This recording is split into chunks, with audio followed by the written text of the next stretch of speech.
Hello everyone, welcome to the class.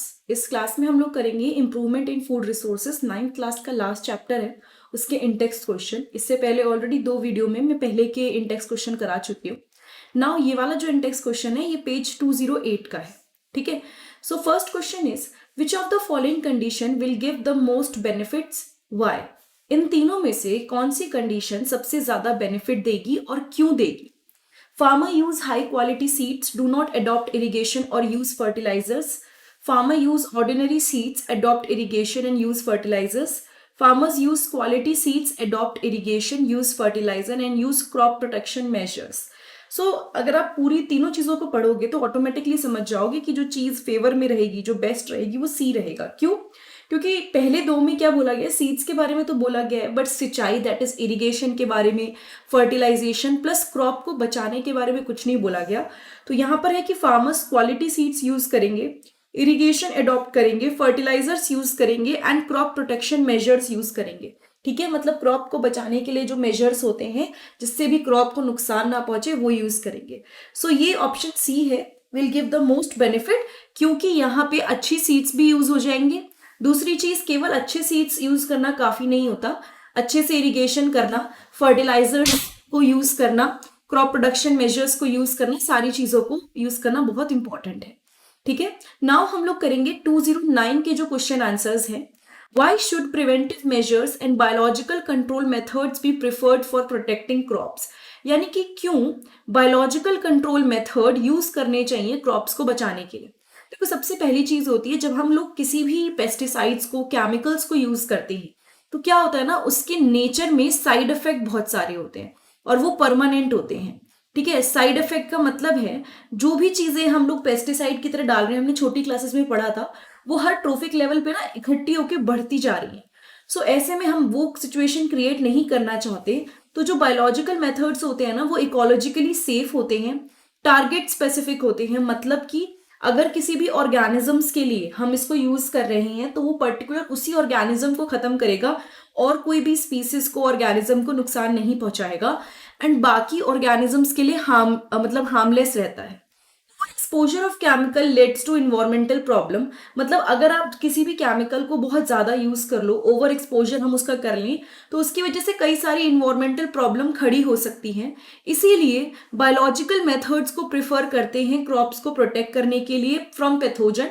Pathogen मतलब जो harmful कोई भी ऐसी चीजें हैं, चाहे वो फंजाई है, चाहे वो पेस्ट है, एनी सच थिंग्स, उन सब से बचाने के लिए, इंसेक्ट्स, रोडेंट्स, सारी चीजों से बचाने के लिए हम लोग बायोलॉजिकल मेथड्स को यूज करते हैं। उससे क्या होता है ना, हार्मफुल कम रहते हैं एंड सेफ वे है क्रॉप को प्रोटेक्ट करने का as compare to the other methods. ठीक है, what factor may be responsible for the loss of grain during storage, यानी कि जब आप आप ग्रेन्स को स्टोर करते हो तो क्या क्या फैक्टर्स हो सकते हैं जो कि ग्रेन्स के लॉस के लिए रिस्पॉन्सिबल हो सकते हैं। सो यहाँ पर है rodents, paste, insects, fungi, bacteria, sunlight, flood, rain, temperature, moisture. ये कॉमन फीचर्स हैं जो हर जगह पे आपको सेम ही मिलेंगे। मतलब कि ये सारे वो फैक्टर्स हैं, बायोटिक और एबायोटिक फैक्टर्स, जिसकी वजह से ग्रेन्स को नुकसान पहुंच सकता है स्टोरेज के टाइम पे। ठीक है, ये बात समझ में आई।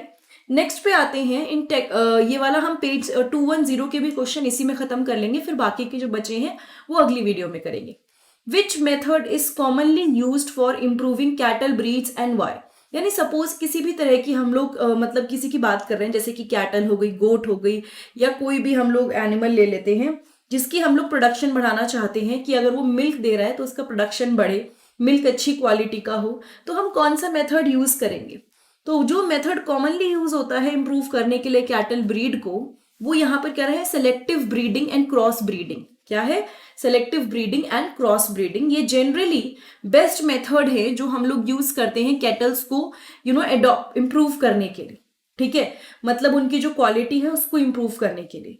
In this method breeding is between the two good cattle breed result in a new improve variety. मैं आपको एक सिंपल सा प्रोसेस समझाती हूँ क्वेश्चन को पूरा अच्छे से पढ़ने से पहले। सपोज ये एक कैटल है जिसका मिल्क बहुत अच्छा है, फैट है, मतलब इसके अंदर काफी अच्छा प्रोटीन कंटेंट, कैल्शियम है, और ये है जो ज्यादा मिल्क देता है। ठीक है, अगर मैं इसको लिख दूं ये ज्यादा मिल्क दे रही है, ये वो वाली एक काव है, मतलब कोई भी ऐसा आप कैटल मान लीजिए। तो हम लोग क्या करेंगे, दोनों को ब्रीड करवाएंगे ताकि जो ऑफस्प्रिंग्स आए वो ऐसे आए कि दोनों के इनके फीचर्स आ जाए। So selective breeding and cross breeding इस तरह से क्या करती है, हेल्प करती है मतलब इंप्रूव करने में। ठीक है, इस मेथड में हम लोग दो अच्छी क्वालिटी की जो भी कैटल्स होती हैं उनको चूज करते हैं। While breeding care is taken to have a good restaurant with high yield having resistance to climatic conditions. जब हम लोग ब्रीड करवाते हैं तो ध्यान रखते हैं कि जो भी हम ऑफस्प्रिंग मतलब जो भी हम लोग कैटल्स ले रहे हैं उनमें हम लोग इस चीज का ध्यान रखें कि वो रेजिस्टेंट हो क्लाइमेटिक कंडीशन से रिलेटेड या बाकी सारी चीजों में, मतलब उनका ईल्ड अच्छी रहे। ये चीज हमारे लिए जरूरी है नोट करना। सो आई थिंक इस वीडियो में हम लोगों ने 3 इंटेक्स्ट क्वेश्चन खत्म कर लिए हैं। बाकी के नेक्स्ट क्वेश्चन हम अगले पार्ट में खत्म करेंगे। ये वीडियो आपको थोड़ी भी अच्छी लगी हो या कुछ भी समझ में आया तो चैनल को सब्सक्राइब जरूर कीजिएगा। मोस्ट इंपॉर्टेंटली वीडियो को लाइक कीजिएगा एंड नीचे डिस्क्रिप्शन बॉक्स में आप लोग प्लेलिस्ट चेक कर सकते हैं जिसमें मैंने 9th क्लास की अलग अलग प्लेलिस्ट डाली हुई है, या फिर डायरेक्टली मेरे चैनल पे जाके भी प्लेलिस्ट देख सकते हैं। 9, 10 मैं मोस्टली 6 to लेके 10th की साइंस और एसएसटी की वीडियो बनाती हूँ। Thank you so much. Have a nice day. I'll see you next time in the next video.